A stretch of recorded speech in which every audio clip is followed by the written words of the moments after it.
Good morning and welcome. It's Wednesday morning? Yeah.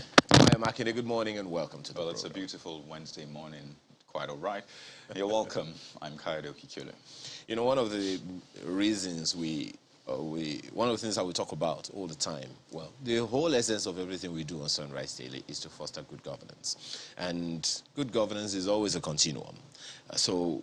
And on one of the major things that this government, at the federal level, for instance, in particular, has focused its attention on is on improving the economy. And you can't really do much of that without strong infrastructure, both soft infrastructure and hard infrastructure. And that was the basis of this meeting that you are about to see. Background, and then take some perspectives. After visiting other parts of the country to showcase the federal government's intervention in infrastructure, the trained finalist stops in the nation's capital. 4 key members of the Federal Executive Council are attending this town hall on state of infrastructure in the country. Nigeria's economy and population remains the largest. In her presentation, the Minister of Finance lists the infrastructure projects by the present administration, with 1.4 trillion naira to be spent in 2022 for infrastructure and 2.1 trillion naira on human capital development. I would like to use this forum to reiterate that good quality infrastructure is important, not only to ensure accelerated and economic growth, but also to ensure enhanced inclusive growth for all within the national space. Subsequently, this administration continues to prioritize spending on infrastructure as well as on human capital. Next is the Minister of Works and Housing, who speaks about the ongoing projects under his ministry, explaining that the ministry is currently managing over 1,000 road contracts and several housing projects. Our promise of change as a party and as a government is beginning to manifest in the area of road transport infrastructure. And it is not what we say, but what the people who we serve are saying about the impact of road and transport infrastructure in their lives. The conversation then moves to the power sector, with special focus on the mass metering program and electricity supply. The President has given the order for us to install meters, 6 million meters, before the end of this year. We have installed so far, phase 1 of it has installed 2.5 million meters. The second phase is about to commence, and we'll do that shortly. You will agree with me that nobody comes to your house and drops bills anyhow again. You buy cards, like you buy your phone cards for your telephone. If it finishes, the light goes off, so you go pay. It's an improvement from where we were before. While the federal government prides itself in these achievements, the officials here believe the efforts made so far are impacting on small businesses across the country. So that's the background to that conversation on infrastructure and how far the federal government has come on that. But if you take your mind back to sometime late last year at COP26, the president, spoke to the audience. I was talking about how how Nigeria needs something in the region of $1.5 trillion to develop, at least to upscale the infrastructure gap of the country over 10 years. He also spoke about the fact that we only have something in the region of 35% of what we need in terms of infrastructure as at today. So one wonders then, of course, you've also listened to Mr. Fashola speaking about road infrastructure, road development and all of that. Some of these things are done in partnership with some organizations such as French Development Institute one French development organization, the World Bank and the rest of them like that. So that is there. All those things are ongoing. The question of ownership by the people, that's another conversation altogether. Absolutely. And, as you spoke, I tried to race through I mean, my locality, as it were, and I just thought about the infrastructure projects ongoing, and I thought, I mean, the closest is the Lagos-Ibadan Expressway, for example, and we know what that route has been. Interestingly, the president yesterday again reiterated that statement. He made that if not for his administration, people would have been walking Lagos to Ibadan. I know that was controversial the first time it came off. Again, the president reiterated that, perhaps to say that, I mean, work has been done and it could have been worse, you know, but people will take that differently. But the point is, I try to look around and just, you know, thought, how has this improved livelihoods, as it were? Because, I mean, ownership is very important.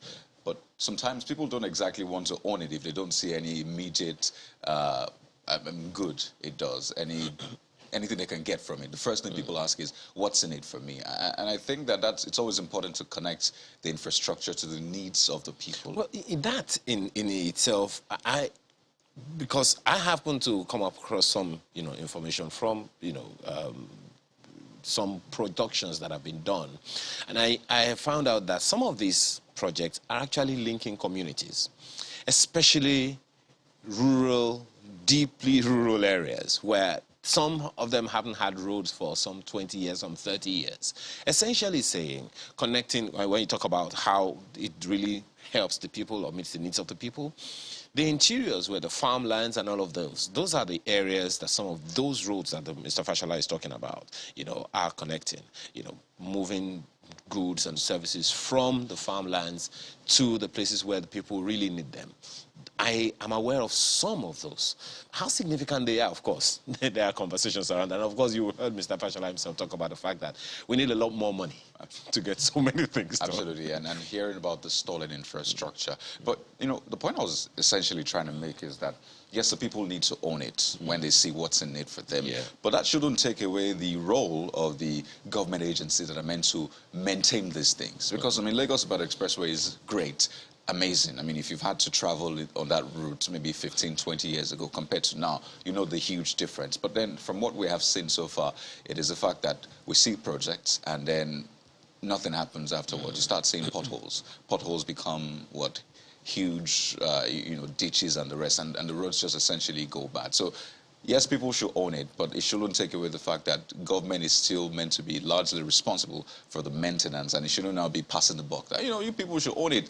You contribute money, because I've heard that before, actually. Yeah, I mean, it's your road. It leads to your house. How about you people just come up? After all, you people are rich, right? Come up with funds and fix the road. You are government yourself. You know, I'm sorry, Kyari, again. You know, we talk about these things from time to time. I still recall, again, a conversation we had with the aviation minister, talking about, don't we have a maintenance system so that these things don't go bad? What then is the function of the Federal Roads Maintenance Agency if it's not to maintain these roads? So one is going to ask that question, as you have said, who's going to, how frequently should these roads be maintained? Big question. You know, that's hard infrastructure. I recall before we came on, you try to break it down. There's a hard infrastructure and soft infrastructure. And for a lot of people, they're thinking, wait a minute, can we just leave it at infrastructure? But hard, essentially, are the things you can see, the roads, the hospitals, the schools, and the rest. But the soft, essentially, like government systems that help to make these things work. I mean, judiciary, by the way, is soft infrastructure. And the one that comes to mind right now, which is affecting a lot of people, is the petroleum sector, as it were. And I'm talking about the structure itself, not the hard infrastructure in that sector. And I'm talking about the management of that sector, because till today, till the next 5 minutes, people are still at fuel stations trying to get petrol. People don't even know where to buy petrol from. And it just takes my mind to the promises that we've heard. Promises of, okay, this will be sorted very soon. We're expecting, well, we already have 1 billion, we're expecting 2 billion. Oh, we're going to probe what has happened with the bad fuel and ensure that whoever is responsible will be punished. The promises of, you know, don't worry, all right, we're going to essentially fix the refineries at this point, we're at 90%. I can go on and on about the promises, but something happened at the National Assembly yesterday with the investigation, and I need to raise this. So major actors that have been mentioned in this were at that hearing just to investigate. And I listened to the submissions, and guess what? it was back at square one because I thought there was going to be some explanation as to what happened, who was responsible. But the blame game kept going on. No, it's not us. Speak to the NNPC. I mean, we brought in on-spec petrol, so I don't know what is happening. And at this point, you're wondering, who's responsible for this? At the end of the day, the buck stops at somebody's table. The Minister of Petroleum? That's the Minister of Petroleum. Okay, he has a deputy, Minister of State for Petroleum, right? Ultimately, it stops at his table. And I recall the statement that came from the minister's office, where he says, Nigerians have grappled with fuel scarcity, not because of the absence of supply of products, but due to inspection failure, which allowed adulterated products into the country. Question, at what point was it adulterated? At the point it took off? While it was en route? Or when it got to Nigeria? Guess what? One of the agents says there was a test done on the product, that they should put out the test result and see if indeed that's the case. At the end of the day, people just don't want this kind of thing to happen again. And we hear that, okay, some people are going to be compensated. How in the universe that's going to happen, I guess we'll wait and see. Maybe it's one of those things we'll be talking about in the papers, maybe today or sometime soon. Let's look at it.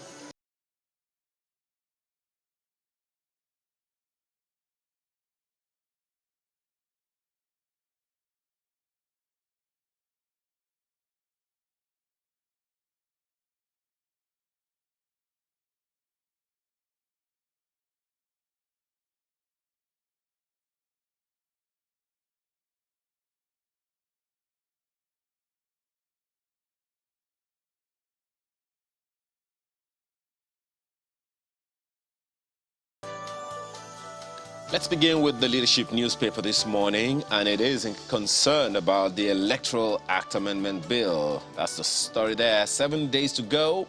Pressure mounts on PMB to sign electoral bill. The story is on page 4. CSOs embark on aggressive protest against delay. PDP fingers top government officials. It may be signed in a matter of hours, says presidency. Those hours are very, very subjective. Could be 360 hours, isn't it? For all you care.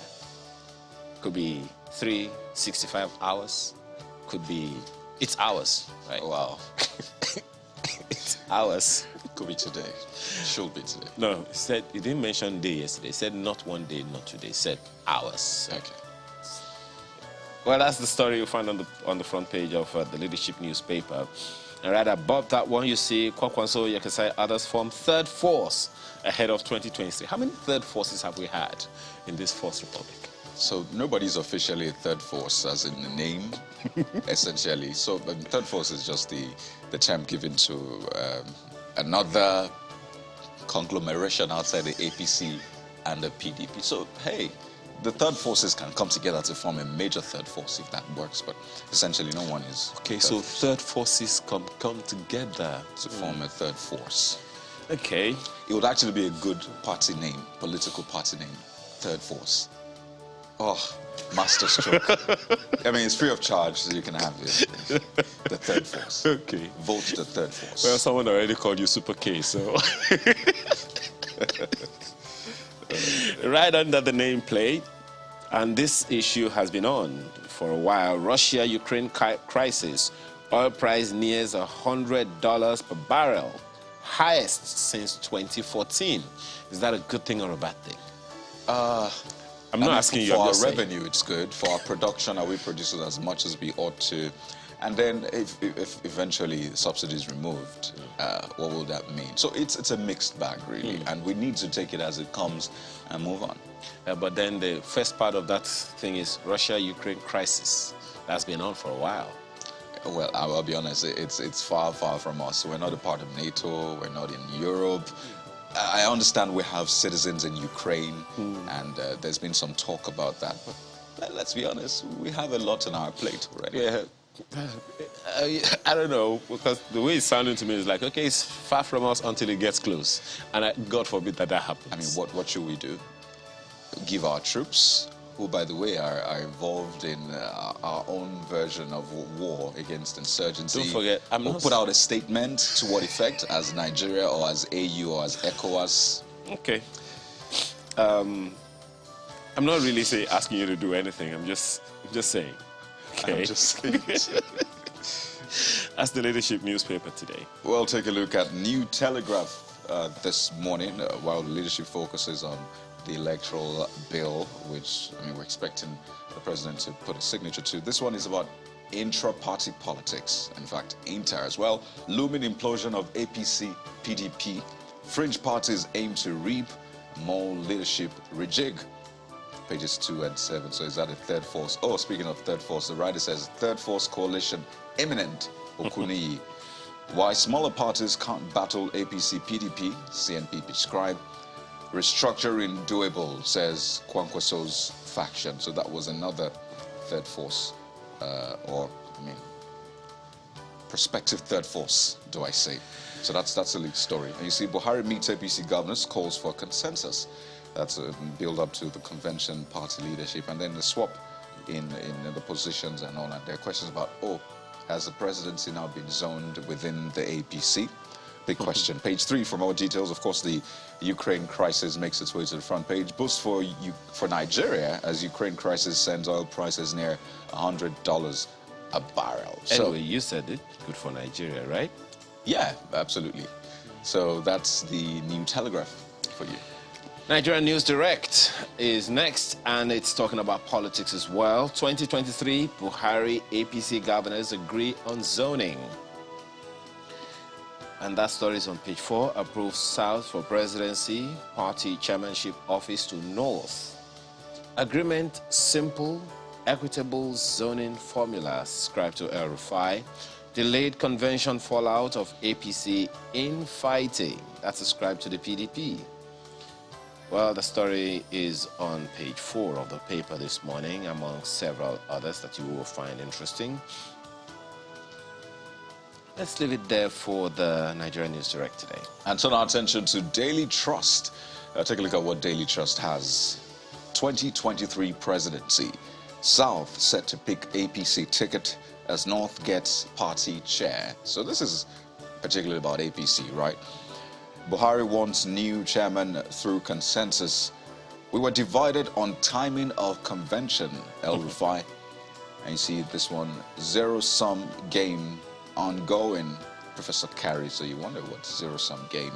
For more details on the inside pages of the Daily Trust. So, I mean, part of the conversation was some governors wanted the crisis or the disagreements resolved before the convention. And some thought, you know what?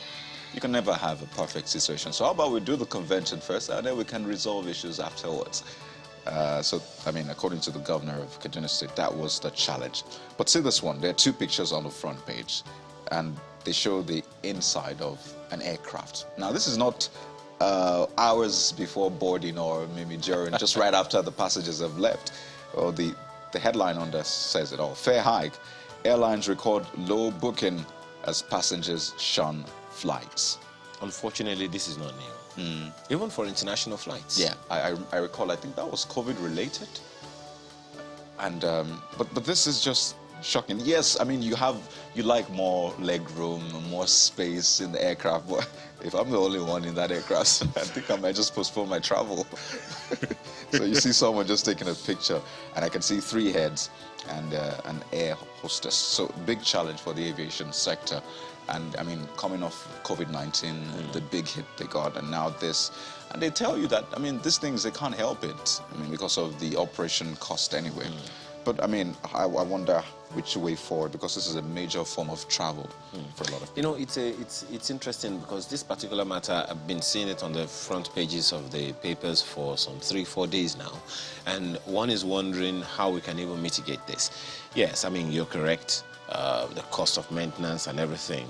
But when we also, and then the levies, duties and everything that they have to pay as well, no matter how marginal those costs are, they are costs. And if they are so significant because at the end of the day, it all comes to the passenger. The passenger is the one that has to pay. We've heard of increment of up to 50%, 100%, you know, in some cases. And so one is wondering how the intervention is going to happen. You know, remember that If it will happen. if it will happen. I'm not saying anything about that anymore. So, I mean, that's a major one, really, and it's mind-boggling. Just one more for you this morning. Diezani loot. ex-minister Ochekwe, others jailed. I mean, I saw pictures of the ex-minister, and I hope, I mean, that's instructive enough. Let's leave it there for Daily Trust. And Daily Independent has this one. It's more interested in education this morning. Look at the front page of the paper. Daily Independent newspaper, that's it. ASUU adamant on strike. Insists demands must be met. FG optimistic, consensus will be reached soon. I'm wondering how much compromise will be consensus enough. I mean, if we've been having this conversation with someone since 2009, that's how many years now? 13 years? If my math is good. 2009. That's 20 or 19. 2009. Kyari, you can do this. You've got this. 20, that's 14 years. 14 years, okay. So if you for a moment, math was hard there. You see why we shouldn't go on strike? You know, imagine. Oh, goodness. Okay. So it's actually... It is. 13 years. 2009 to today. So if you count 2009, that's 40. Go on, please. Wow. This is why ASUU should not go on strike. I'm not even talking about AUT right now. I'm talking about ASUU. Wow. Okay, they shouldn't go on strike. But so how much compromise can come after 13 years of talking about the same thing over and over again? I think government's job is cut out for them. This consensus, I mean, don't forget that it was an agreement. Do this every year, and then at some point you reneged, so one is wondering how much is too much. Under that picture you see, importers still blame Britannia U for methanol blended fuel. Would you say that's an update? No, I think it's probably still from that investigation that you talked about earlier. But I mean, it was said that the test was carried out, and let's see the test. So essentially, no one is saying we're responsible, because everybody's still saying we did the right thing. Okay, so if anyway, say company got exclusive contract to bring in affected product. Check out the details on the inside pages. We will have to follow this to a conclusive end. Absolutely. And this one, FG to spend 3.53 trillion naira on infrastructure and human capital in 2023. Find the details on page 6. FG 5G network will require more infrastructure to serve Nigerians. Okay, let me leave it there. If you're for 5G, let me see your hands up. They can't see your hands up. Well, can you see their hands up? Okay, I mean, let us know, really. Talk about infrastructure and the data needs of Nigerians, especially with our experience with 4G, or is it 3.5G now? I mean, way to go, I believe. Well, the Daily Times is next, and this one is that statement I talked about from the president. People could have been trekking from Lagos to Ibadan if... So, you wonder what that condition is. I may have given an inkling, but the details are in the inside pages of the Daily Times this morning. Yet again, the president reiterates that statement. So, clearly, more reactions will definitely follow. And on top of the nameplate is the story from APC, North, South to swap offices as APC agrees on zoning formula in 2023. So it looks like the date for the convention is set. Although some people within the party think it might change again, but we'll wait and see, really. It's always expected in the build-up to elections, especially. So that's the Daily Times for you. Let's look at what we have on the front page of the Guardian newspaper this morning, and that's it right there. Shortage of tractors threatens food security. That's what you have right there on the front page of the Guardian newspapers. Shortage of tractors threatens food security, and one is wondering exactly what does that mean, really, because one is, I mean, the shortage parts, the tractors part, or the food? It's all inclusive. I think it's just you remember that conversation? You come to that. But you remember that conversation that we had with the president, where he talked about the need to import some, tractors and stuff for farming and everything. Well, This is definitely something a little troubling. Check out the riders. Nations. Okay, so that's the part there's a disconnect. Yeah, kind of. Nations 7 tractors per 10,000 hectares fall below 200 to 10,000 hectares global average. Oh dear. Then you have food prices remain high despite claim of rice grain sufficiency. That's what you have right there on the front page of the Vanguard newspaper. The Guardian, actually. Well, Vanguard, okay. quickly. You see the 2023 story also on the front page of Vanguard. APC opts for consensus, zones presidency to South. So that's what you have there. NDLEA secures order to detain Abba Kyari, 6 others for 14 days. It's page 8. And Nigeria's public debt forecast to reach 40% of GDP this year. Yeah, we're taking more. Mr. and Mrs. is also on the front page due to popular demand. Let me just see. Mr. is asking Mrs., what's this? Bread and butter for breakfast? They say, eat your breakfast like a king. Mrs. walking away says, do I get money from you like a queen? There you go.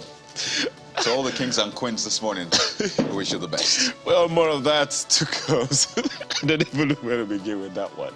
As the papers this morning, we're back for the issues for the day. Please stay with us.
A coalition of civil society organizations staging a protest to express their displeasure over the delay to the assent to the Electoral Amendment Bill by President Muhammadu Buhari. According to the 1999 amended constitution, the Independent National Electoral Commission, INEC by law, is mandated to give 1-year notice of elections. They are therefore concerned that if the president fails to sign the bill today, February the 22nd, 2022, INEC may have to postpone the election. The reason why this action is conducted on this day is because of the expediency that is required on the part of the president to assent to the bill by 22nd of February. It has implications for the date of elections, and we didn't want a situation where there will be uncertainty as to the dates of the elections. If the president does not assent to the bill today, we would have to move the date of the election, and that's the point that civil society and citizens have made. While noting that the National Assembly has the power to override the president, the group is not optimistic that the National Assembly is prepared to follow that path. Is the current National Assembly has the capacity because of what they have done. Because the president has turned down this to veto the president is their constitutional powers. But we don't know if this is where we're going, but they have the opportunity. But the president still has the opportunity to right the wrong. The legislation is considered pivotal to improving the nation's democracy due to some provisions in the bill. However, the groups have their fears. Failure to do this within this time framework will draw us back to the era of analog, to the era of perpetual rigging, to the era of electoral violence, to the era of electoral manipulation. Nevertheless, according to sources close to the presidency, President Muhammadu Buhari may in fact assent to the all-important legislation within the next couple of hours, bringing perhaps to an end all speculations about his intentions in the matter.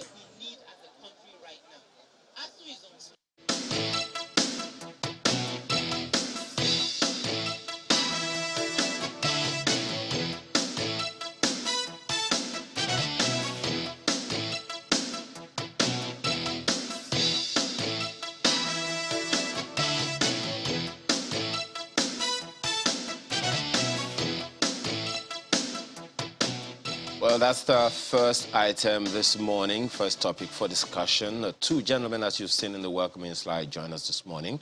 Professor Wahab Egbewole is a senior advocate of Nigeria. He joins us virtually from Ilorin, Kwara State. And we have in our studios in Abuja, Dr. Ernest Ereke, who is Coordinator, Center for Legislative Engagement of IAGA Africa. Gentlemen, thank you for joining us this morning.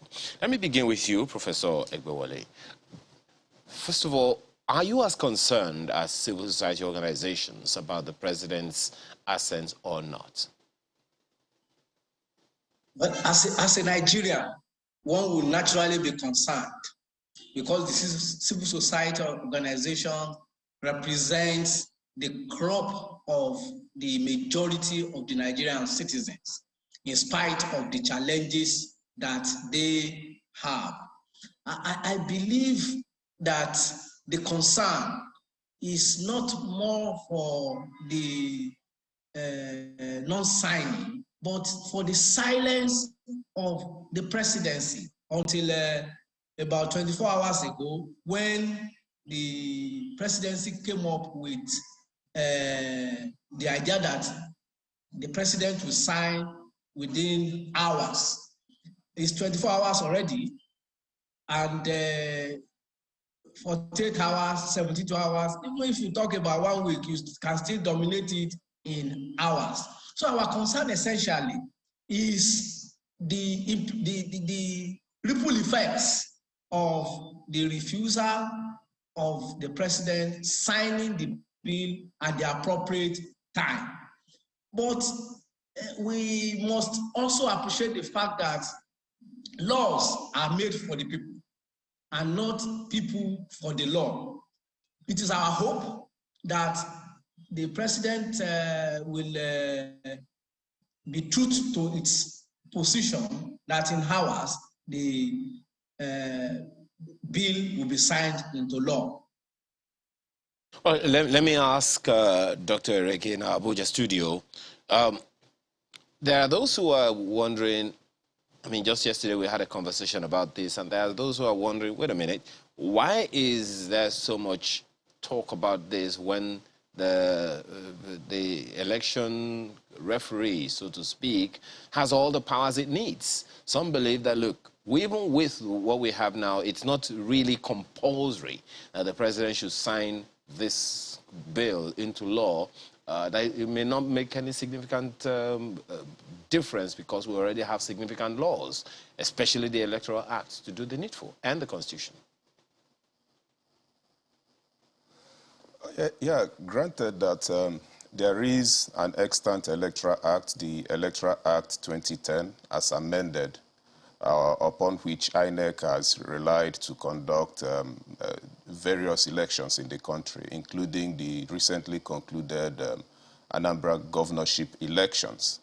But then there are so many reasons why the National Assembly, why citizens, why stakeholders in the Nigerian democratic project, including the president himself. You recall that in 2015, the president did promise and assured Nigerians that he was going to bequeath to this nation a better electoral system, an improved electoral system that restores citizens' confidence and credibility in the electoral process in Nigeria.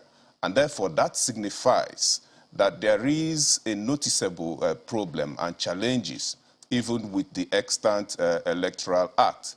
And therefore, it informed all of the resources, all of the energies, all of the time that the National Assembly and Nigerians put into reworking our electoral laws. And on that note, the concerns, being raised by Nigerians with regards to the Electoral Act Repeal and Amendment Bill 2022 will be justified, especially because of certain progressive provisions in that bill. For instance, that bill talks about strengthening the financial independence of the electoral management body.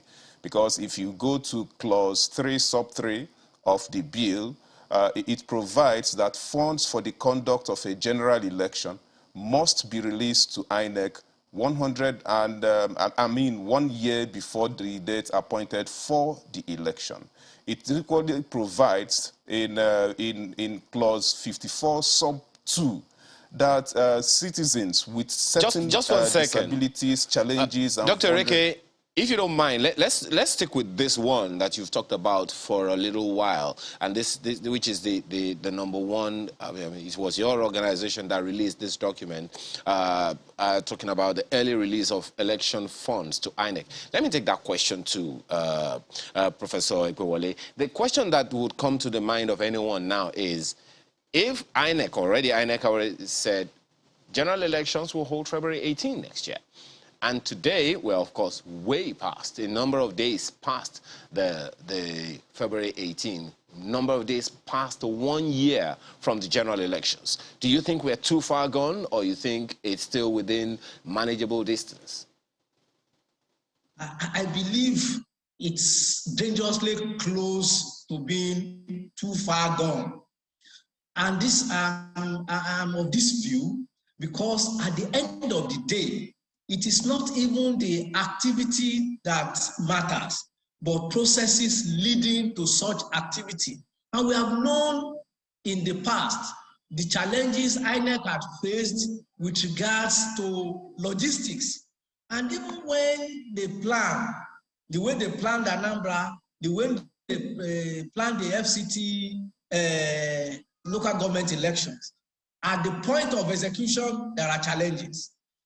Therefore, if the law in its wisdom of the National Assembly as proposed to the President gives that latitude of time, why do we have to stifle ourselves? Why do we have to make it impossible for ourselves to actively and positively implement what we have voluntarily given to ourselves? That, I believe, is the challenge and the fear of the civil society and, of course, majority of Nigerians. In short, it is not as if we are too far away, but we are dangerously close to being too far away.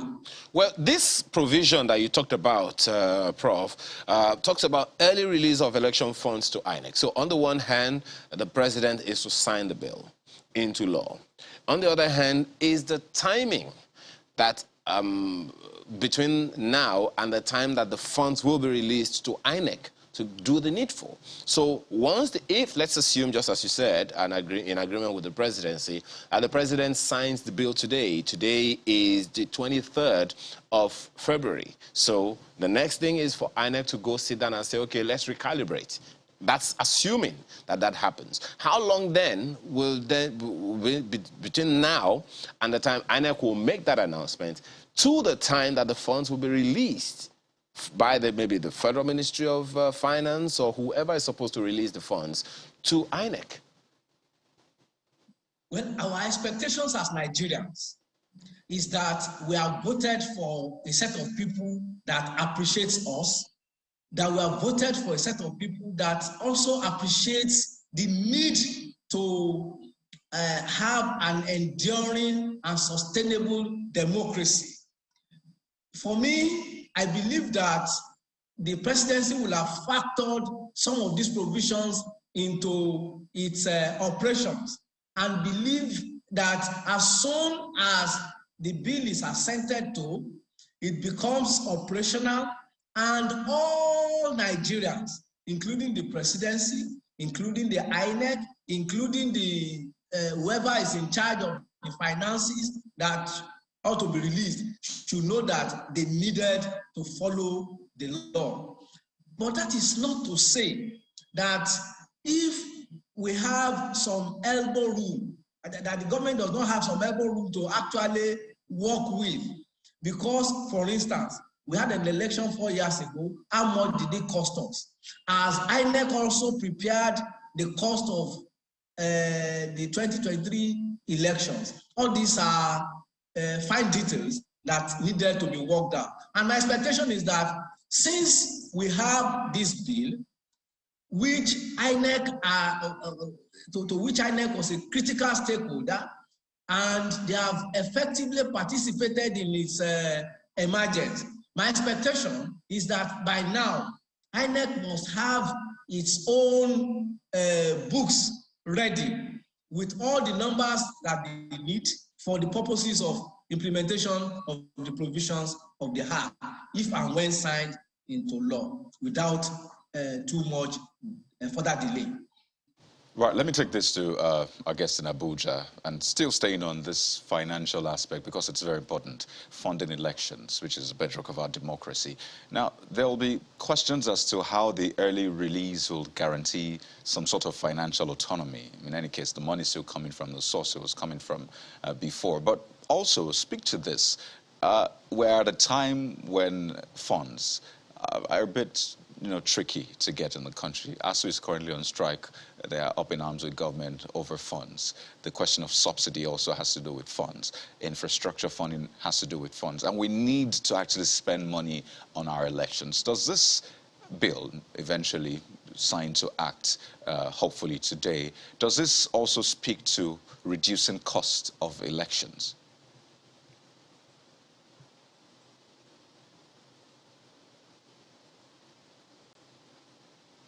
Dr. Areke, can you hear me? Well, I didn't get the last part of your question, but I heard when you asked if this will help to reduce the cost of elections. Right. Whatever the cost of election, while we are concerned and also interested in reducing the cost of elections and indeed the general cost of governance in the country, the most important part of the most important thing this provision in the bill tries to speak to or to address is that whatever funds, whether it is 1 billion, whether it is 1 million, that is due for INEC, due to INEC to conduct the general elections, has to get to them as early as 1 year before the date of the general elections.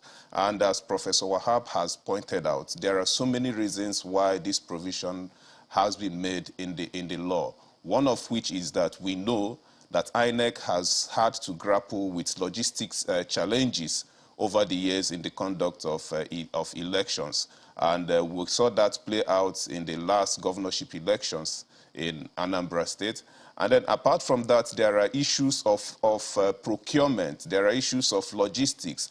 And by the time you release funds to INEC as early as 1 year as this electoral law, proposed law stipulates, then you are giving INEC enough time to, to dispense with issues of procurement, and then planning of the elections and enforcement of issues around the elections, will have to be taken care of early enough, instead of just waiting for a few days to the elections before you begin to release funds to elections. And so, yes, while we are indeed concerned that the general cost of governance and elections in the country should, reduce, we're also interested in ensuring that these funds get to INEC as early as possible. Besides also, if you go through some other provisions of this law, it also tries to address these issues of cost of elections, because it addresses all of those issues, some of those issues that warrant the manipulations of elections in the country, and therefore, has the country going back again to conduct elections and spending more funds in the conduct of elections. And that is why civil society organizations and indeed, citizens are asking that this bill should be, signed into law and becomes effective, so that we begin to address, including, the high cost of elections in the country, because it will address some of those issues that, for instance, when you go to court, the court will begin to nullify elections, And therefore, all the resources spent, in conducting those elections will have been wasted, and we have to spend more funds, to go back to conducting So let's dovetail into that point, by the time we Doctor, have this law, just a moment.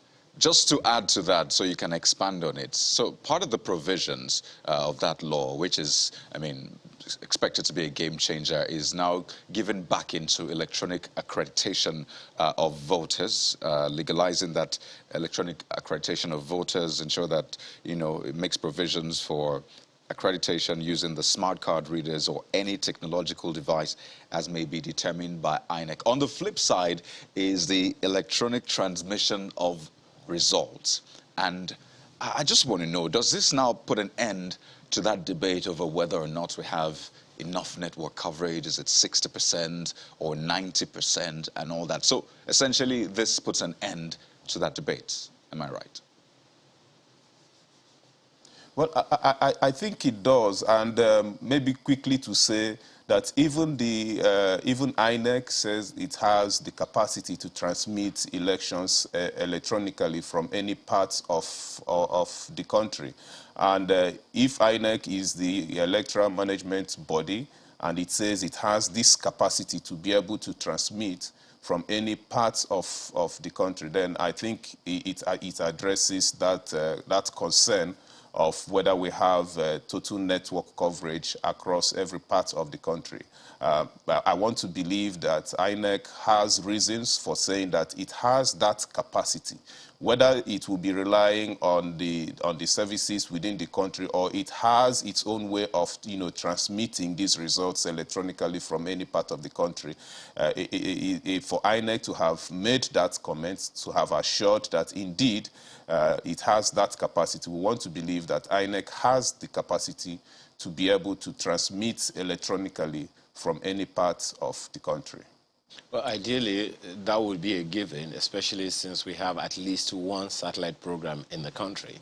But then let me ask Prof this question. For you, because one of the major concerns that we have had over the years concerning our elections is electoral security during the elections. How significantly, in your opinion, does this bill address that concern? Well, electoral security, like general security of people, lives, and property in Nigeria, electoral security is not different. And it's our expectation that of course, the law has provided the basis and the basics upon which the regulatory agency, the security agency, the political parties, and their agents are supposed to operate to ensure electoral security. But we know who we are as a people. And to that extent, we cannot and we must not take it for granted that in spite of the provisions of the bill, that we will have total unhindered electoral security. However, if we look at the provisions with regards to what transpired on the day of election at the polling station, if you look at the way results are expected to be transmitted, if we look at the way collation is expected to be done, if we look at the powers that has now been given to presiding officer, the returning officers, and the commission itself, we will assume that to a large extent, the security of the electoral process will be guaranteed, in spite of the physical security challenges that we have in Nigeria today. Well, Dr. Ereke, what's your take on that? Because it's a major concern, election security during the elections, especially for everyone, INEC officials, ad hoc staff, even the security officials themselves, the voters, and all of that. In your opinion, from all of the analysis that your organization has made, how significantly does this new bill, to be signed to law hopefully today by the president, how significantly does this Are those issues addressed? Yeah, well, election security has, of course, remained a challenge, as you rightly pointed out. But then the law, the proposed law, has some provisions that that may deter would-be electoral offenders. For instance, that we now have increased sanctions and punishments for electoral offenders of any kind, whether you're a political thug, whether you are snatching ballot boxes, or whether you are compromising the process in whatever way as either an electoral management officer, or you're a candidate, or you are just a criminal wanting to undermine the process. Now, sanctions have been increased. The punishments have been, increased as well, just to ensure that we reduce to the barest minimum, or we deter to a large extent the offenses that people commit during elections. Again, by the time you begin to transmit results electronically, you are also nipping in the bud, the attempt to want to chase INEC officials or to follow, to chase officials from the polling units, to the collation centers, because results would have been transmitted electronically. And then you're also talking about using technological devices, to begin to accredit voters and as well as transmit elections, as we already mentioned. And so the issues of, for instance, ballot box snatching, issues of stuffing of ballot boxes, which also leads to a breach of security during elections, are equally reduced. And the early preparations also ensures that the security agencies begin early enough to equally prepare for the elections. And so if you take into account some of these provisions contained in the bill, what the bill tries to do is to nip in the bud those factors, that enable people to breach security during elections in the country. And that is why it is important that this bill comes into effect, because significantly it improves the entire process, as Professor Wahab talked about earlier. The most important thing is the process, and the process is leading to the conduct of the election. So there are provisions in the bill that will help us to deter would-be electoral offenders during elections in the country. And that way, we believe that it will significantly improve election security in the country. Well, when you talk about the process, Doc, processes don't work themselves. Let me ask Professor Igbowale, talking about the process and the people in the process. One of the things that civil society organizations have been concerned about is the electoral umpire, the conversations around the election commissioners, national commissioners of INEC and the rest of that. But then if you look at clause 8.5 of the new proposed bill, it talks about political neutrality of INEC personnel upon appointment and penalty for contravention. And how significantly, in your opinion, do you see this deterring anyone? Has there been significant deterrence before now? How significantly, in your opinion, does this provision of the law deter anyone who has sentiments for any interest party in an election? Well, thank you. Political neutrality of people involved in electioneering at the level of conduct of the election has been our laws. And we were all witnesses to the proposal by the government with respect to a particular national officer recently, which the National Assembly graciously blocked, though for other reasons. But I believe that as Nigerians, we must consistently and constantly put our leaders, our rulers on the beat, because every politician thinks about winning the next election. And like Machiavelli, to them, all is fair in war. But to us as citizens, we must constantly engage them to discover the reality that all is not fair in war. A war that is put in place like the electoral process, our laws must be followed, and that is when the war will be fair. So far, good laws, and it's not as if these provisions had not been there in the past. They may not be as potent as we have it now, but what I believe is far more important is the integrity, one, of the regulatory agencies, two, the people, the political class, three, the government. Because if the government is determined to have a free and fair election, there is no reason why somebody that is not politically neutral will have to be put in charge of organizing our elections.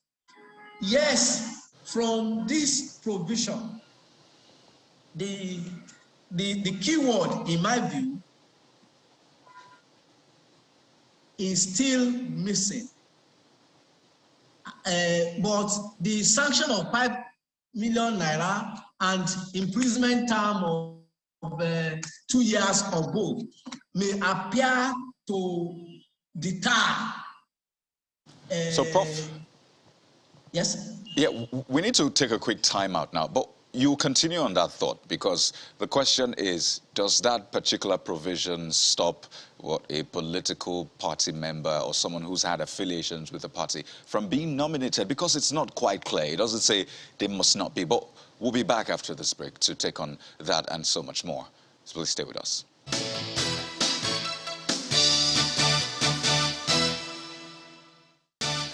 Well, Mr. Femi Adesina, the president's media aide, said in a matter of hours, and we're counting, it's been 24 hours since he made that statement. The president had, of course, given his promise as well. So let's continue the conversation. We still have with us this morning Dr. Ernest Ereke, who's a coordinator, Center for Legislative Engagement at Yaga Africa, joining us from our Abuja studio, and Professor Wahab Egbewale, a senior advocate of Nigeria, joining us via Zoom from Ilorin. Just before I come to Dr. Ereke, so Prof, I mean, reading that particular clause, it doesn't say that, I mean, if you have affiliations to a political party, if you're a member or what have you, you cannot be appointed. It just says you need to disclose it. Am I right? Yes, you are. And that, I believe, is also a window that I believe the National Assembly has created, because they are, like I said, the political class is generally targeted at winning election, free, fair, or otherwise. And that is why I believe this provision ought to have been more stringent. Nobody with any form of political affiliation, disclosure is one. But the fact that you are even involved at all should be a disqualification. And I think this is one of the things Nigerians need to be more involved in. The way Nigerians stood with regards to the nomination of a national commissioner in the recent past. That is, we need to be vigilant to ensure that this provision is given the vent that the law intends to give it. And I think with respect to the National Assembly, and possibly one would have expected the president, as part of the proposal to the National Assembly, to ask them to have a tinker with this kind of provision. Because by the time you analyze critically those that are in charge today at different levels, either as officials of the commission in terms of public servants, or as the political appointees of the commission, resident electoral commissioner, national commissioner. If you dig deeply, you will discover that at one time or the other, they have been involved. Now, the only body that this provision of Section 85 had put on them is disclosure. And I believe it is not enough to actually deal with this problem that we have dealt with. Except that so let me take this to... sorry, you can land on that before I take this to Dr. Reke. Except that with the sanction, maybe people may be deterred. All right.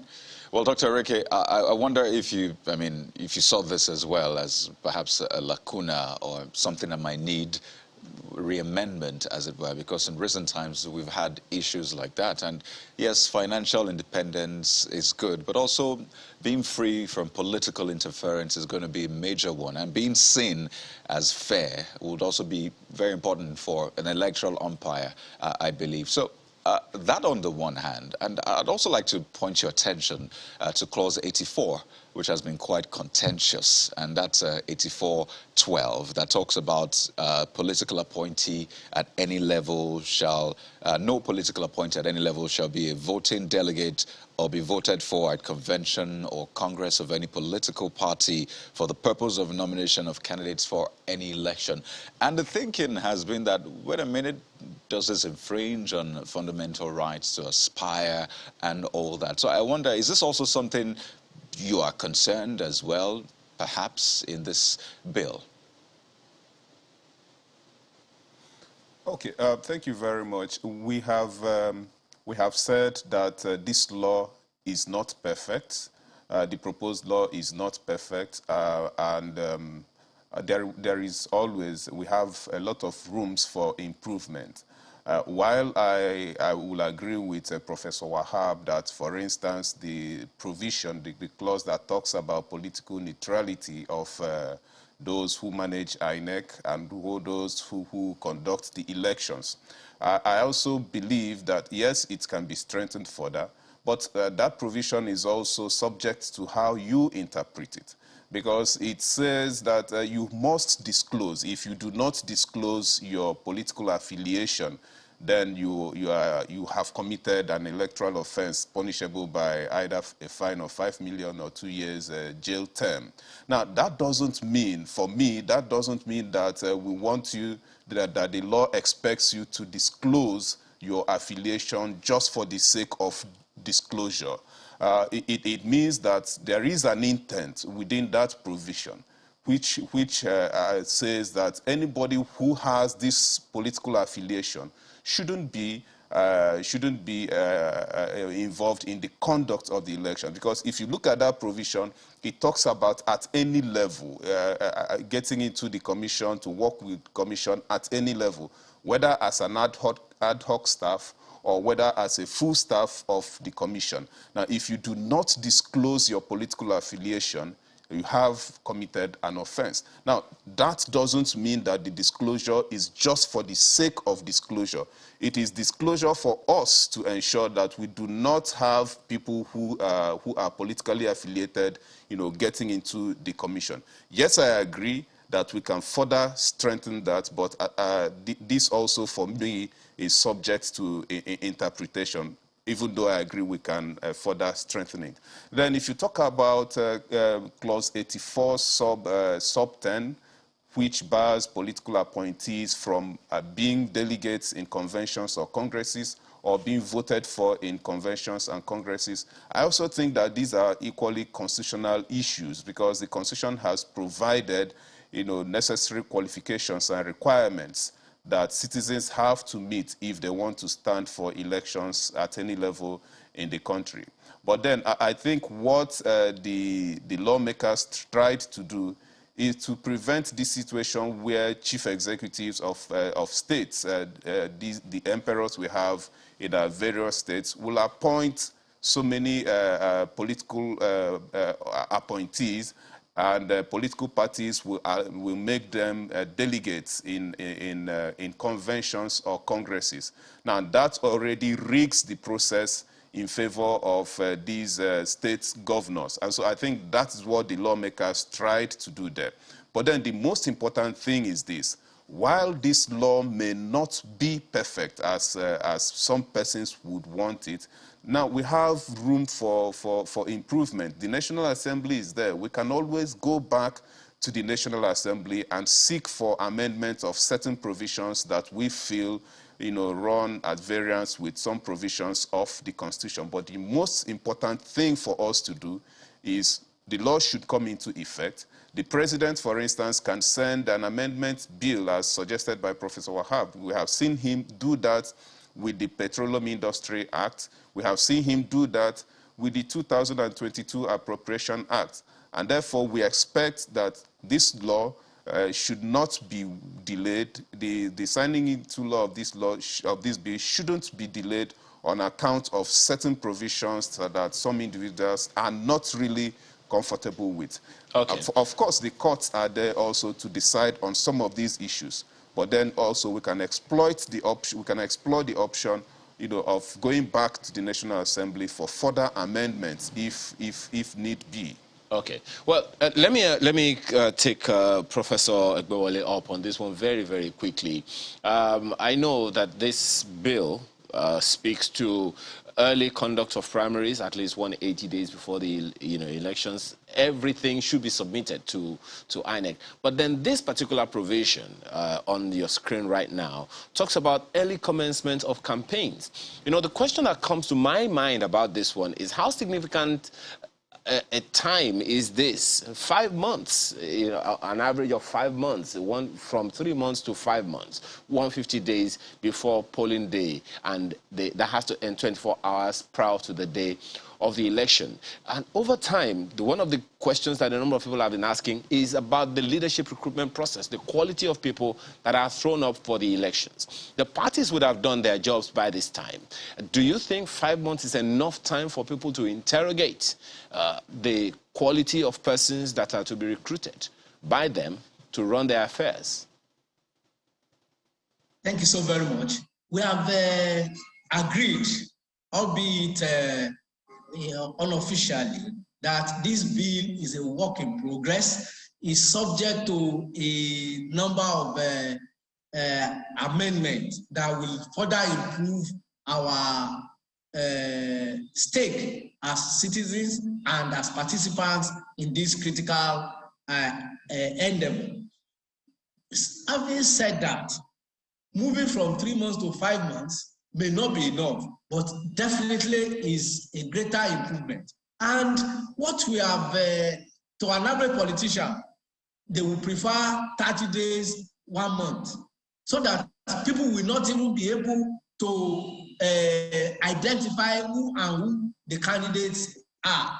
150 days may not be enough to actually decipher, assess, and get the best out of these people.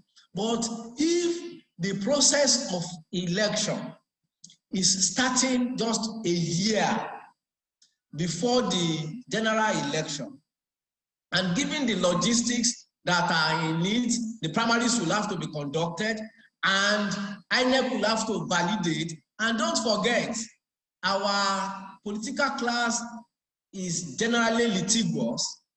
They will challenge. I think the 150 days may, as much as it is not enough, we must appreciate that it's a greater improvement on what we have before, and it's something that we need to improve on. If you ask me, I will say the campaign should not be less than 1 year before the election, so that all of us will be able to identify who our councillor is, who our local government chairman is, over a period of time, and be able to question them. Yeah, even though, Prof, there are those who wonder that even at that point, it's already too late, because the parties already decided who are the people that will represent them, because it's the parties that are going to sponsor these people. So there are those who are wondering, wait a minute, shouldn't we even interrogate at the point of primaries? But then you have to be a member of a political party to do that. Well, that's another conversation altogether, Prof. We have to thank you very much for your time this morning. Professor Wahab Egbewole, Senior Advocate of Nigeria. Nigeria joined us virtually from Ilorin, Kwara State. Thank you so much for your time this morning. Thank you so very much for having me. Yes, sir, as well as Dr. Ernest Sereke, who is Coordinator, Center for Legislative Engagement with Yaga Africa. He joined us from our Abuja studio. Thank you so much, Doc, for being a part of our conversation this morning. Thank you. It's my pleasure. Yeah. Something equally significant coming up right now.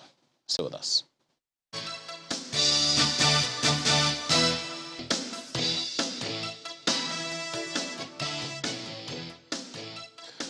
Well, you may have seen him earlier giving that ultimatum, 7 days to FG and ASUU to resolve the issues. He joins us this morning on the program, Sunday Ashifon, the president of the National Association of Nigerian Students. Well, thank you for joining us on the program. Well, we saw you giving that ultimatum, but that was before ASUU and FG finally had a meeting. So in the light of this negotiation that has been opened yet again, what happens to that 7-day ultimatum? Thank you so much. My name is Comrade Sunday Adedayo Ashefon, the president of NAS. As we can see, the meeting of the federal government and the ASUU as at yesterday, which we are reading on the social media, you can see the meeting ended in a deadlock. Nothing was achieved, and you can see the ASUU president insisted that their member is resolute, that they are not ready to ship grant until their demand is met. Well, like I've said, and I always say that when two elephants is fighting, the grass is always suffer it. ASUU said they are not shifting grant. What is the outcome of the federal government? The minister came out. We said before the 1-month warning strike, that hopefully the ASUU will call off. That is what he said. So it doesn't have anything to do with our ultimatum, except if they are going to meet today again, or probably tomorrow or Friday. If we have not seen a concrete decision between the federal government and ASUU, or ASUU addressing a press conference, the way they did a week ago, that they are backing on a strike, and they did. If they fail to do that by Saturday, Sunday, no press release from ASUU that Nigerian students should go back to school, automatically we have no choice to back on what we have said earlier. So it's sacrosanct that Nigerian students were resolute to tell the government that it's high time they take our life serious. It's high time they take education in this country serious. And I think it's a bedrock of any society. Right. Nigerians should borrow a leaf from Singapore. Nigerian government should do something not to, continue bastardizing our education sector. I'm saying it. Our primary and secondary education in this country is no place to go. It's only the children of the poorest that can go there. As I speak to you today, I don't pray. I don't know if the government changed. That I will now send my child to a public primary school or public secondary school. Even most of our lecturers, they don't do that. You can see students are angry. They are so, they are disappointed at this moment that after the 2020 ASUU strike that lasted for 9 months, and with the COVID-19 pandemic, students coming back to school, we have lost a lot of things. Students good position to be in. Preparing clearly. that, okay, those who have missed academics, believing that this 2022, even most of schools, they believe they are going to cover up. Now, imagine ASUU strike again. Okay, let me put this in. Students that they are not happy, Let me put this in.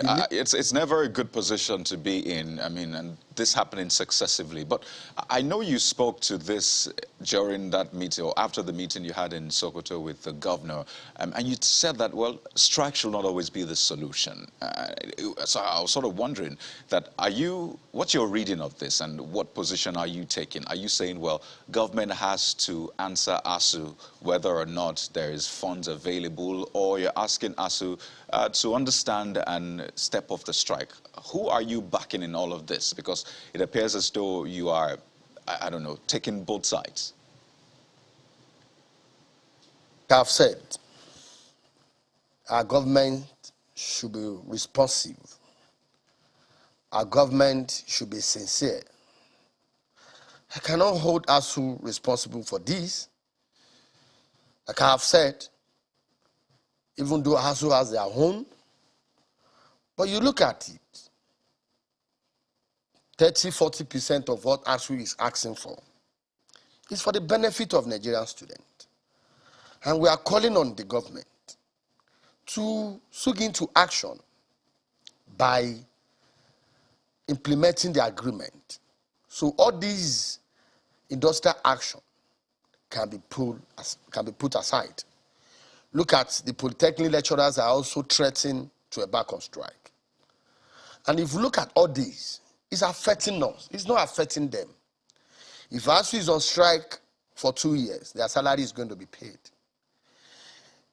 If federal government, headed by who is representing the federal government, the Minister of Labor and the Minister of Education, who happen to be the supervising minister, their salary, they have, everything belongs to them, will be given. But for the student who has lost a semester, for students who have paid for house rent, who the house rent cannot be refunded, no compensation from the government, neither the school, students who believe after graduating he want to go and serve his fatherland, and the 30 years age limit is there. If it's one day, if you go to the portal of NYC, it won't allow you to go, then such a student, his dream has been cut short. A lot of students who has planned his life, a lot of things has happened. So on this, we are saying we are confronting the federal government. When we issue a statement that every federal road should be blocked, federal road does not belong to ASUU, neither it belongs to any university. When we say we are going to the office of the Minister of Education and Labor, these are not office of ASUU Comrade, let me ask you this. Union. Well, the issues you have raised most certainly are germane, but what is the understanding or reading of the National Association of Nigerian Students about the revitalization fund that the ASUU is asking for, among other things? How significantly, in your opinion, are students affected or not affected by that demand of ASUU? Thank you so much. Like I've said earlier, 30–40% of the demand of ASUU is for the benefit of Nigerian students. You have left university for a very long time, I'm sure of that. You can take your time and go back to our schools or ask your reporters who normally enter our campuses and see what we have in those schools. I commend ASUU at a time just because, if not because of test fund, our Congress held in Sokoto State University. Most of the university today, particularly Federal University, 100% of their projects funded by TED Fund. Go to government, state-owned universities, you discover that the majority of the building there are dilapidated. Our laboratory is not well equipped. But with this fund, a lot of things will be put in place. And we also believe You go to some university, you even ask yourself, is it a university or advanced university? All right, comrade, one of the issues that I also hope... Funding of education.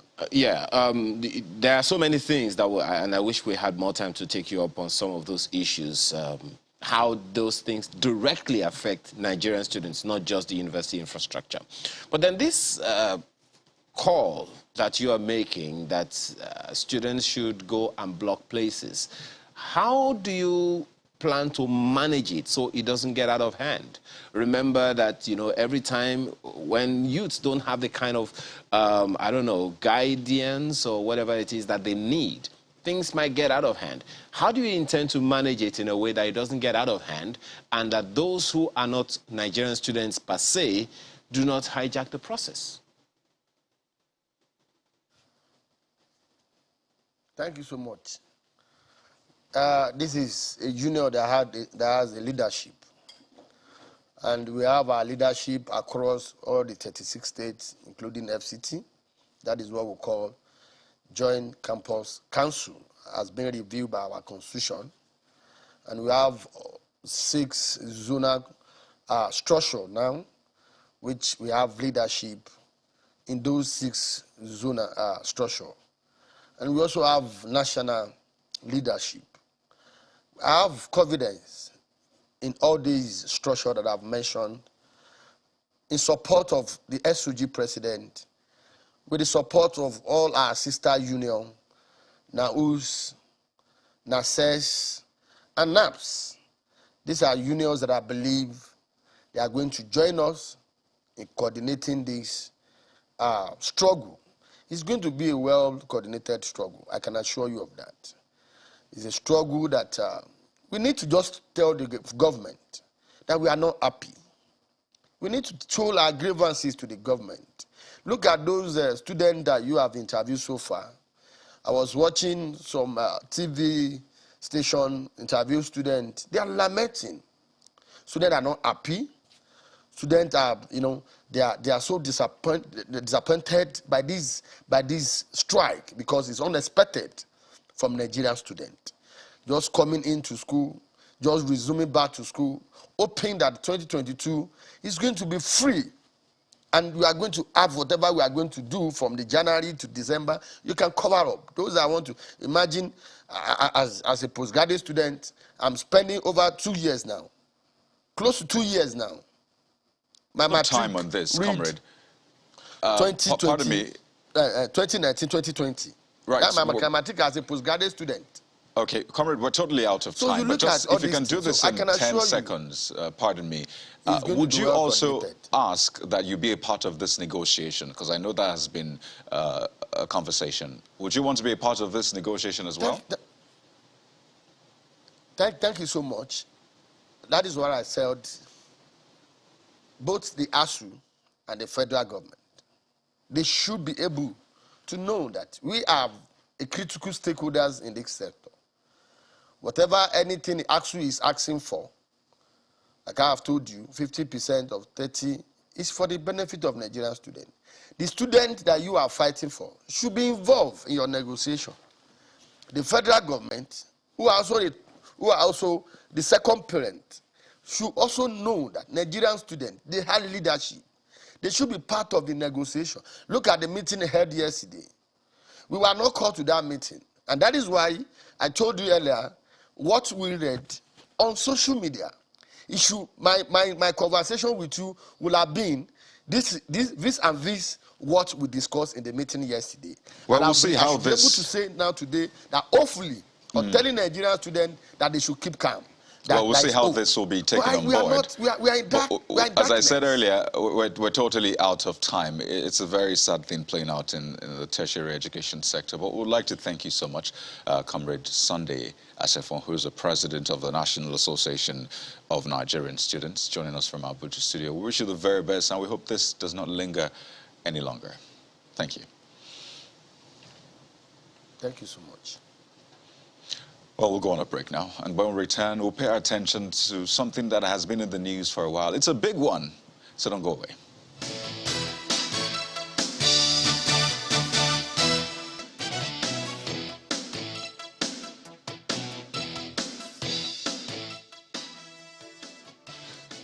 Well, the issues aren't just going to go away. Of course, the Abba Kyari case is something that is still big in the news. Just find out, of course, for those who have been following the story, the Federal High Court judge granted an application by the NDLEA to detain Abba Kyari and others for alleged involvement in some cocaine deal for a little longer. We'll be looking at this and some other issues related with Mike Ejiofor, who is a former director with the DSS and VP, Alumni Association of National Institute of Security Studies in Abuja. Thanks for joining us this morning.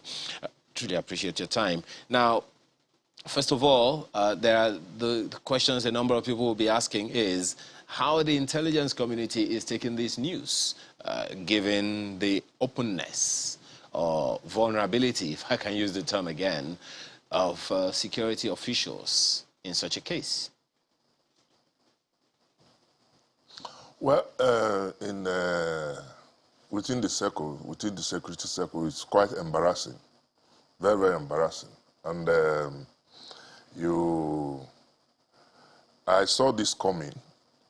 The fall of Abba Kyari, I saw it coming because some of his antics, which people term exploits, were over-dramatized, and we witnessed this type of thing before, and that is, in the 80s, when we had this Anini saga, where the late Judge Iyam, who was executed through firing squad, carried out some of these such exploits too, in quote, killing armed robbers, displaying their corpses and all these things.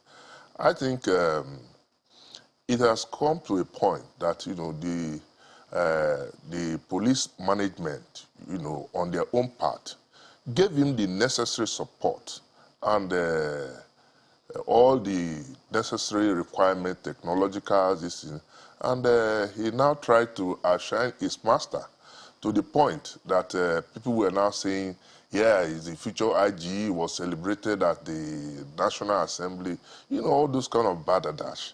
It's very, very embarrassing. And I think it's a lesson for all of us that people should not be dramatizing operations.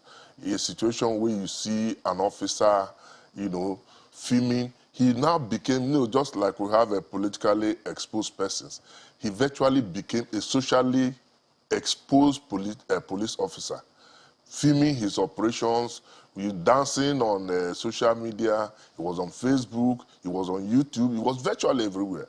That was quite unprofessional. And I think the police, too, has done well in at least cooperating with the various agencies in handing over to the NDLA. First of all, you see, that is the point I was trying to make. This was somebody who was on suspension. We'll come to that, Mr. Ejiofor. Just 1 second. We'll come to that. We'll come to that, to the processes and all of that. But when you say he's a socially exposed person, is that to say that intelligence officers don't have a social life? You also said you saw it coming. Couldn't anything have been done to forestall this exposure of the intelligence community or security operatives or operations? You see, the problem is that, like he said, that those whom the God want to destroy, they first make mad. This Abba Kyari has failed to be reined in by the management. I have had occasions too to even call him, and he refused to take his course. And you see, some of these are people, including our elites and big men. You put a call across to them, they don't know why you are calling. They don't even answer their calls. So it's an opportunity for them to look at, examine themselves. You are not owing anybody. So if you're a public officer, you must always pick your calls. And for me, it's a source of information for me. I take all my calls, even the ones I don't know. I return the calls. But because of the shady deals they have, they refuse to take calls.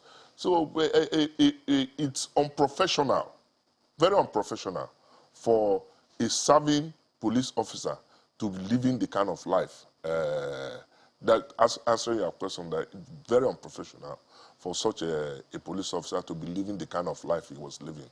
You can see the videos coming out now. We were expecting more. And more will come up. Petitions, I believe, also will come up. But I think it's a general thing, a culture, to have, security agencies, show their exploits. In fact, going as far as parading suspects, which has been termed wrong time and again. So I think it's a general thing, and not just for the police. And over time, I've seen that the conversation, it's been easy to, hang this on the police and say this is a police thing. The police is at fault. They've always been doing this. But don't you think this is actually, it calls for introspection for all the security agents? Because, it's Abba Kyari we've heard of today. What about those happening that are yet to be discovered or have been discovered and have been covered up? So this is not a police thing alone. This is a general issue. Am I right? I agree with you. It's not a policing. It cut across. And that shows general decay in our system. It's not just the police alone. It's everywhere in all segments of our society. So we need to do some introspection. Let me tell you, we should start by at least looking at the process of recruitment. And most people don't even come in now. The police, as I know it, is a very disciplined service, even though people have different impressions about the police. But you see, people talk about the police because they are closer to the people. In some local governments, you can see up to 3 divisions. So they operate more to be. It's not that the police is the most corrupt system, but because they are very close to the people, people tend to see them more regularly, and that brings them. And that is why they also have to look at their own image, bring up, try to polish their image to get the confidence of the people. For instance, I tell you, I joined the Nigerian police in 1975, and what is happening now? I entered the police as a matter of choice, not because I have no job to do. As at that time, you look at people, they tell you, these people are dropouts. It's meant for dropouts. But now, you see politicians parading police officers who have been recruited. 40 recruitment process. Recruited through this. You send lists to the Police Service Commission. You send list to the IG. And now they tell you, the Police Service Commission chairman also said about 3 weeks ago that robbers have been recruited. So we need to also monitor the lifestyle of serving officers. People living above their means. I can tell you that we have more police officers who are doing their job more creditably than Abba Kyari that have not even been recognized and given the type of publicity given to Abba Kyari. So for me, he has to face his cross. I don't think police management for now have been transparent in their process. He has been investigated, suspended, and handed over to the NDLA to complete their investigation. So back to the point you were making. If this is the price we have to pay as a nation to dispense with services, then it's good riddance to bad rubbish.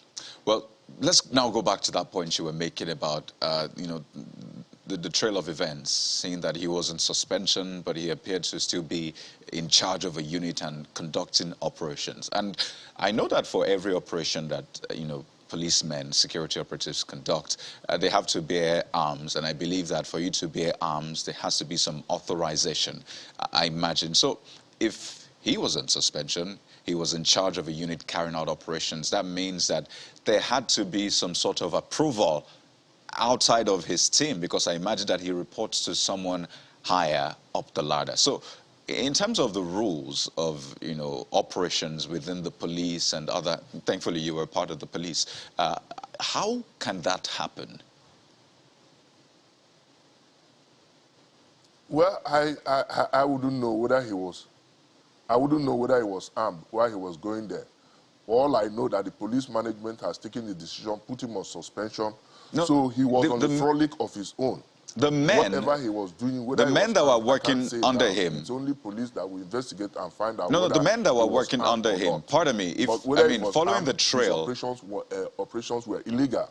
Pardon me, let me just put this in. So following the trail of the narration from the NDLEA, you know, there was an arrest of a drug courier.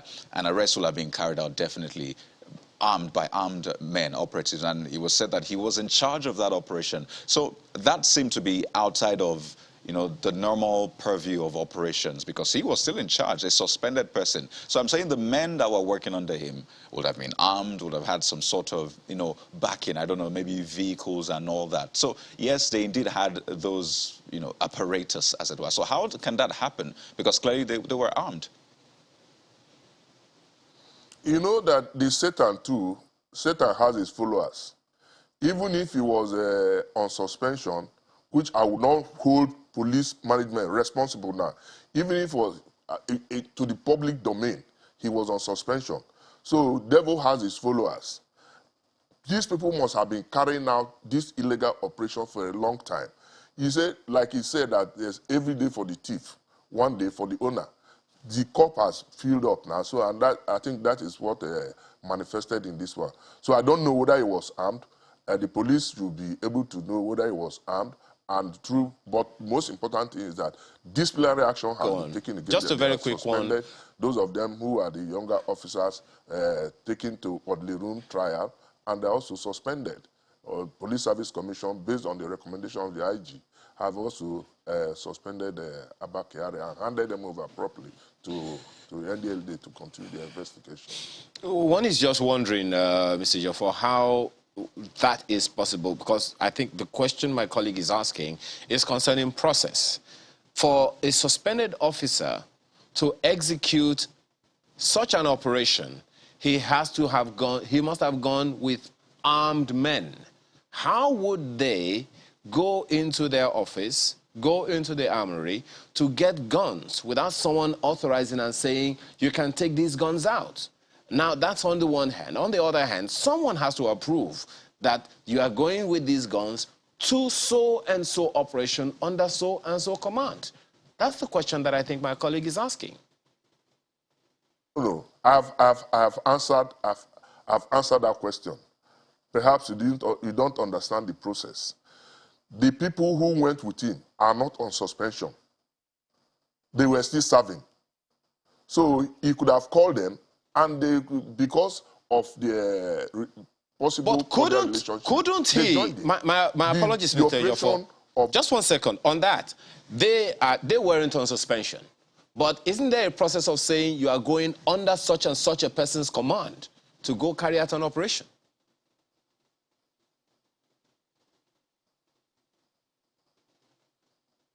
Can you hear me, Mr. Jaffor? Yes. See, you can only talk about that if the operation was approved by the police authorities. This was not approved by the police authorities. And this, like I said, these are serving officers. So they must have gone on their own to meet Abba Kyari to go and carry this illegal operation. So I don't think police will be responsible. Because if it's an operation authorized by the police, let us say so. So what that tells me is that as we are speaking now, and this is not just the police, and I'm glad you agree with that, there are operations currently ongoing that have no approval whatsoever, that nobody, no authority knows about, that men are just going about conducting themselves in the way they deem fit, doing their own thing. And that still takes us back to the question, how can a group of policemen or men in whatever security agency just get up and say, you know what, we need to go on this operation without being properly monitored, without recourse to anybody in authority? Why is that happening? How is that happening? And I think that's the question yet again.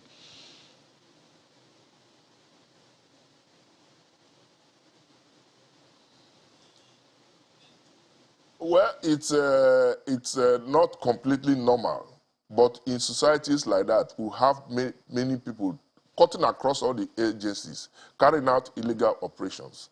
I have a case I'm handling now over enforcement of human rights in one agency who has no business at all with it. They came and they arrested this person. Despite my intervention, they detained this man for 14 days. And we had to go to court for enforcement of rights. So it is not normal, but you find it prevalent in all the agencies, people carrying out the illegal operations.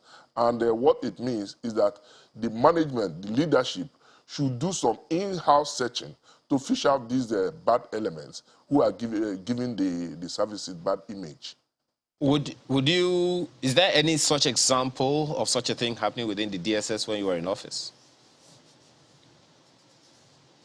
Well, in my command, where I served, I had, yes, I must be honest to you, I recorded some incidents like that, and disciplinary actions were taken against such officers.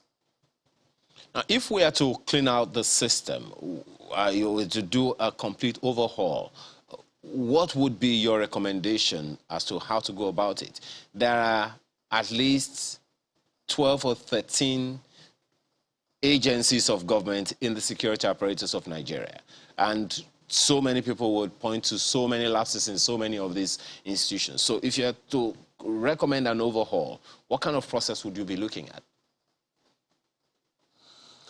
Well, we have, I would rather suggest to all the agencies to set up, you know, maybe in collaboration with the State Security Service, what is called a vetting session, where you have continuous vetting to look at the continued loyalty and lifestyle of the various officers. It's only then you can fish out all these other people. Without it, there are no magicians. You must be able to pinpoint how officers conduct themselves in the various services, what we call continuous vetting. And any such officer found should be. So I would rather suggest that various agencies set up such departments to monitor the lifestyle of their officers. So, I mean, what kind of lifestyle is expected? Because that will be another question. So are you saying that... People living above their means. Okay, good. So are you saying that at a certain level... that somebody who... What's the salary of a DCP, for example? So do you expect a DCP to not stay in an apartment, a duplex, for example, to not drive an SUV? That talks about welfare as well, but how do you measure what is beyond means now? Well, see, you have somebody who has been employed for just 1 year or 2 years. He's driving an SUV. You know his salaries. And he's building their houses, he's marrying wives, children, and private schools. You cannot justify such means now, for God's sake. So it's no rocket science. It's something that is clear to everybody. If you have to, you call such person to question, how did you get it? Did you inherit it? Because some of them will tell you they inherited from their parents.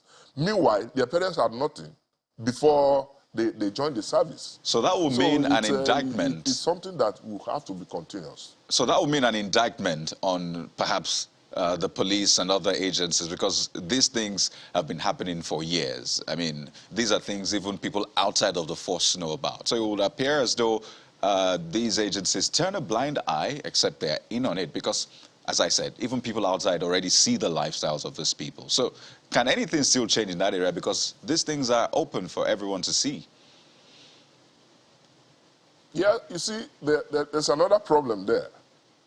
Within some services, I don't want to go, because the police is not on trial. If you go to immigration service, they will tell you they sell passports. If you go to customs service, they tell you they seize vehicles and collect money. So it cuts across.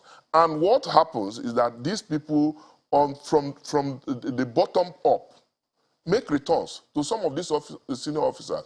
So it's now inherent on the top management to do things right and stop this issue of returns and the posting of officers to what they call or what they describe as lucrative positions, where they make extra money from aside their salaries. You see some of them dying that they want to go buying postings. So it's part of the system. It's not only the security agents. Go to ministries. You see inflation of contracts. We need to fight corruption. Corruption is the bane of our societies and a major problem. Well, did you have such an experience also while you were in office of officers making returns when you were director? Was there such an instance? Never. Okay, just wanted to, Never. since you said it's something that happens, I just wanted to be clear. Younger officers who have the courage or the temerity to even come to me, you can't do it. Okay. All right, thank you very much for coming. And I say it proudly. Okay. Mike Ejiofor, retired director with the SSS, as well as VP, Alumni Association of National Institute of Security Studies, Abuja. Thank you so much for your time and your thoughts this morning. Thank you. Well, so many things as feedback from you, but let's see how many of them we can take. Begin with this one by Louis Afolabi, who talks about the Electoral Act Amendment Bill. I believe majority of Nigerians have spoken loud enough for the president to hear and appreciate the fact that the bill must, of a necessity, be signed into law. If he signs it as widely reported by his media aide, he would have succeeded in keeping to his promise of bequeathing a better electoral system for Nigeria. If he fails to sign, history will be very unkind to him for pleasing a few interest groups whilst dashing the hopes of the people of Nigeria, which democracy was designed to serve. Take a look at this one from Lawal Fasitu. It's a tweet, by the way, saying, majority of Nigerians expect and yearn for President Buhari to sign the amended electoral bill into law today, as this gesture will put to rest the allegations leveled against his party of rigging, or is it planning to rig, the 2023 elections. On university education, Festus Akimboyewa says, are students ready to pay higher fees for their education? I hate to hear that their parents can't afford to pay higher tuition fees because many of them went to private schools where their parents paid millions. University education can't be delivered on the cheap. Is that a conversation we're ready to have? Because I think it's important. If we're talking about funding, then it needs to come from somewhere. Well, the Constitution actually says that government should, as at when practicable, be able to give us free university education. Okay, there you go. Well, that's the program today. Thank you so much for watching. I'm Ayo Makinde. Have a wonderful day. And I'm Kyari. Thank you.